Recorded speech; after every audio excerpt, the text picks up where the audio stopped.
value and the largest value. You can also understand in this way.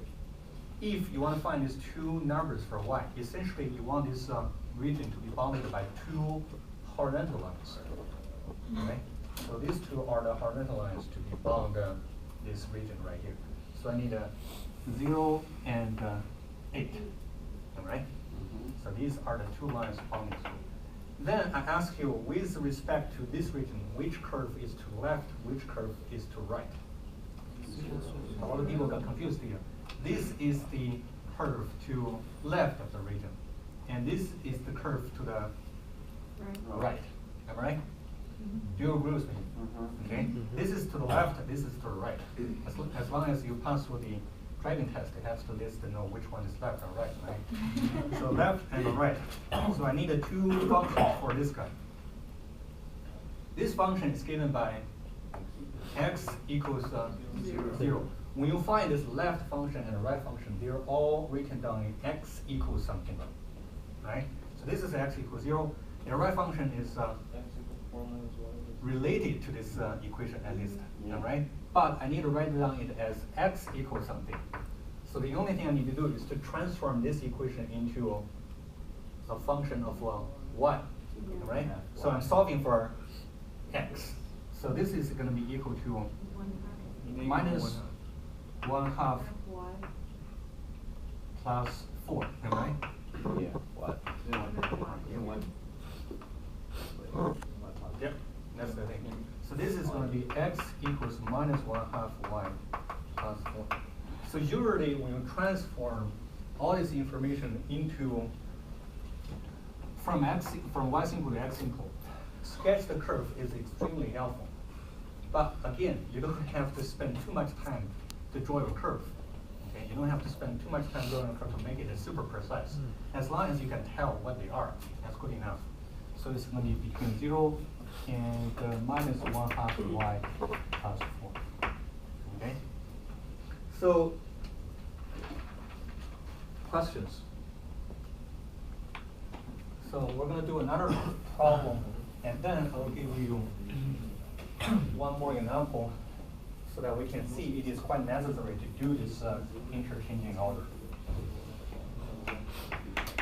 So from 0 to 7, from 0 to arc cosine y divided by 7, fxy dx dy is equal to fxy dy dx. So originally, I have this region identified as x simple region. I need to transform it into a y simple region. So personally, for me, even if these things we practice in calculus has no application at all, I still feel it is very interesting. Right? You can challenge yourself and see what you can do about mathematics, regardless of whether you're going to use this in your whole life. That's just for me. Okay, again, I want to identify this by sketching a curve. I don't have to be super precise, but at least I have to know what kind of curve they are. So if it is an x simple region, I'm going to draw two vertical lines, right? I'm going to draw two horizontal lines, y equals 0 and y equals 7. So let's see, this is y equals 7. And this is y equals 0. So it's going to be bounded between these two horizontal lines. And then I need a left curve and a right curve, right? So the left curve is pretty simple. It's just x equals 0.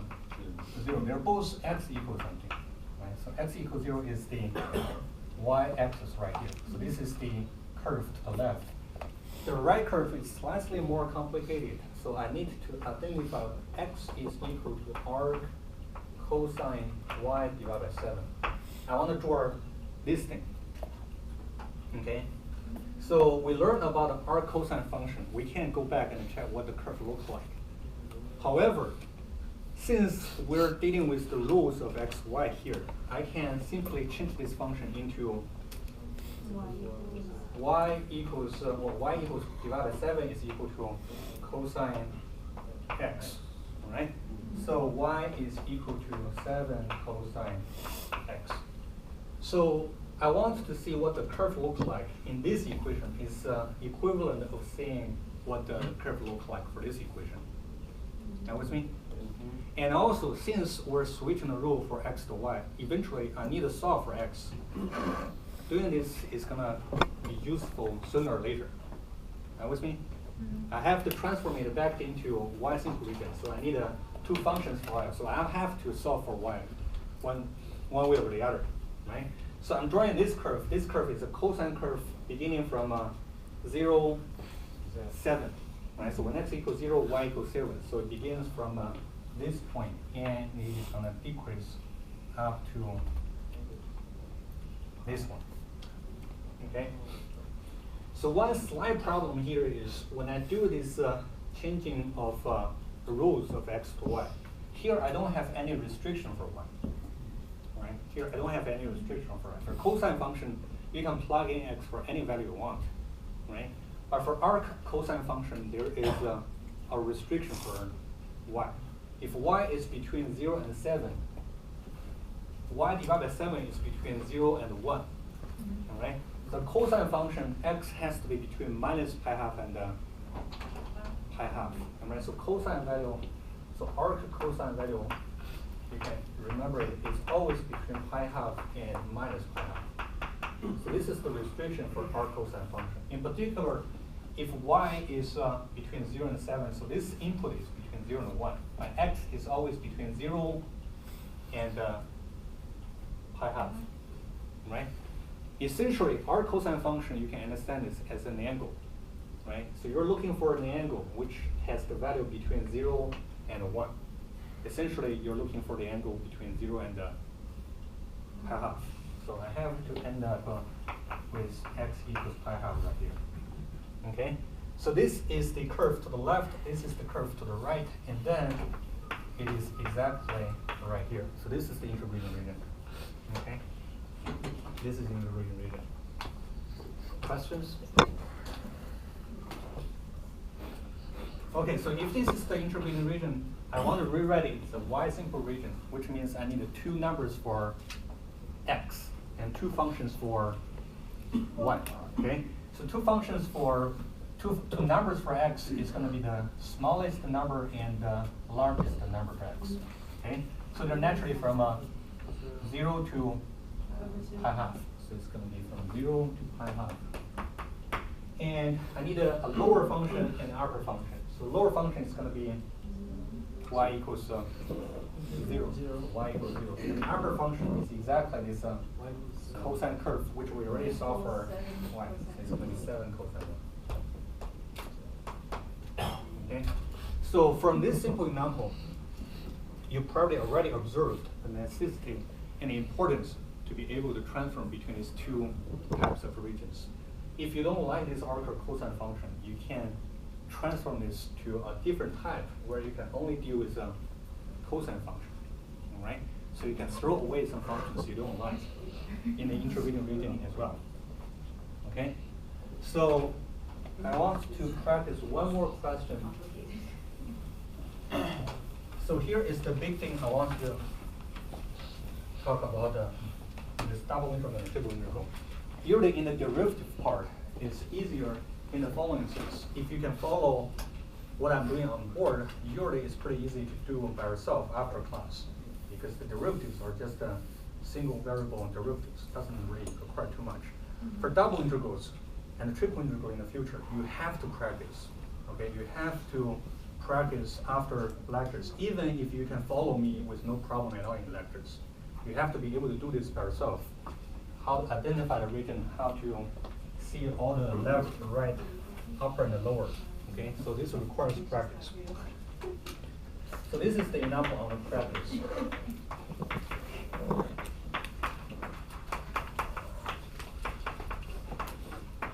Okay. So as long as I can write down this double integral in two iterated integrals, you can begin your evaluation immediately. You can indeed begin your evaluation immediately. What I mean here is you can begin by eliminating the interior integral, trying to find the antiderivative of the interior function with respect to x. Are you with me? You can begin your evaluation immediately.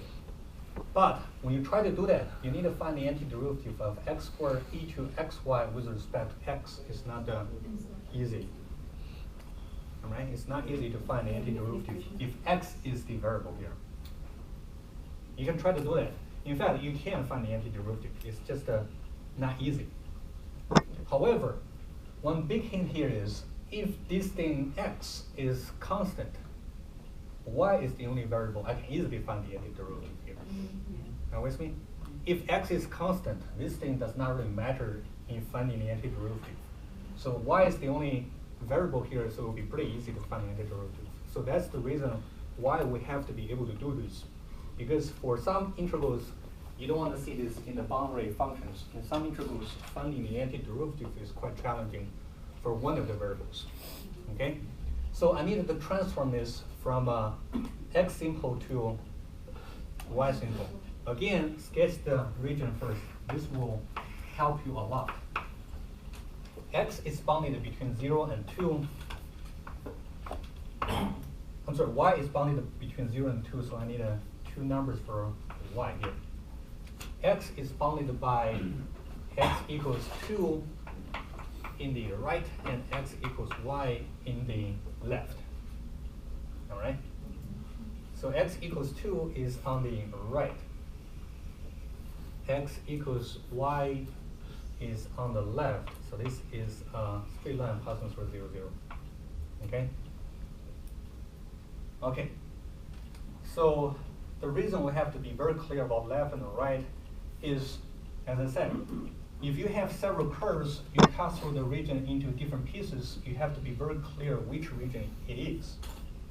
Okay? You have to be very clear about which region it is. It is bounded between 0 and 2, so I need these two lines as the upper line and the lower line. All right? So y is equal to 0 and y is equal to 2. And this curve is to the left. This curve is to the left, and this curve is to the right, and this is the only possible choice for the region. Okay? You have to agree with me, this is the only choice of the region. It's not this guy. Okay? It's not this guy. This is the only choice because this curve is to the left, this curve is to the right. Okay? This is the region, and then quickly give me the identification as a y simple region. I need two numbers for x. 0 to 2. I need a lower function y equals 0. This is the lower function, am I right? The upper function is y equals x. This is x equals y as the left function, but it transforms as the upper function. So you can also see, identify the region you want to begin by sketching the region. Because your left function will not necessarily translate into a lower function. Your right function will not necessarily transform into an upper function either. All right? So this is the left function. It transforms into an upper function. Okay? And this is actually the lowest point for y. It transforms into a lower function for y. So you need all the information pinned down in your graph in order to tell all the required things here. Okay? So sketch the region is super helpful here. Okay? And then the function is still x squared e to xy dy dx. So the antiderivative for x squared e to xy as y is the simple variable here. What is it? X e to xy. Right? Again, if you're not sure about the antiderivative, I want to take the derivative with respect to y. This x is constant. I'm getting an e to xy because it's exponential, and then I'm pulling down an x. I'm getting an x squared right here. Right? And then I'm evaluating between y is equal to 0, y is equal to x dx. So it's going to be from 0 to 2. When I plug in y equals x, I'm getting a x e to x squared. When y is equal to 0, this exponential is equal to 1. Be careful, exponential when the power is equal to 0, you're getting a 1. You don't vanish it. So this is a minus x, then dx. Okay? I want to define the antiderivative for the interior again. x to e to x squared is going to be e to x squared, then I need a 1/2, right? Again, so again for median terms, if you are not sure about this antiderivative for this guy, you take the derivative getting a e to x squared, but then you're pulling down on 2x. All right? So pulling down 2x by chain rule, and that will give you x e to x squared. And this one is simple. It's minus 1/2 x squared. Then evaluating from 0 to 2. So when x is equal to 2, I have 1/2 e to 4 minus 2, right? When x is equal to 0, I have 1/2 minus 0, so it's just a minus 1/2. So in the end, I'm getting half of e to 4 minus 5. Okay? That's the answer. So, several remarks I want to make. First remark is, it justifies why we need to interchange the order. Okay, once you can do that, this is a much easier route. Second, remember, for all the integrals, no matter it's double integral, single integral, triple integral, in the end, you're supposed to get a number. You're supposed to get a number. I cannot see any x here. I cannot see any y here. I cannot see any vector here. So if your final answer still contains x, y, the variables, is definitely something wrong here. Okay, you have to get a number. And very last remark I want to make is, this number represents the volume. Represents the volume above this region of a surface, right? So you have a surface built upon this region in a three-dimensional space. And this volume is the volume of the solid between these two, right? Bounded between this and the surface, defined by x squared e to xy. Okay? Questions? So this idea of volume of a triple integral can be also transformed into a double integral. For instance, again, if I'm looking at this double integral, it says nothing but the volume of the region above. So this is the surface. Z is equal to fxy. So it is built upon a region in xy plane. So this is the solid bounded by the surface above this intervening region.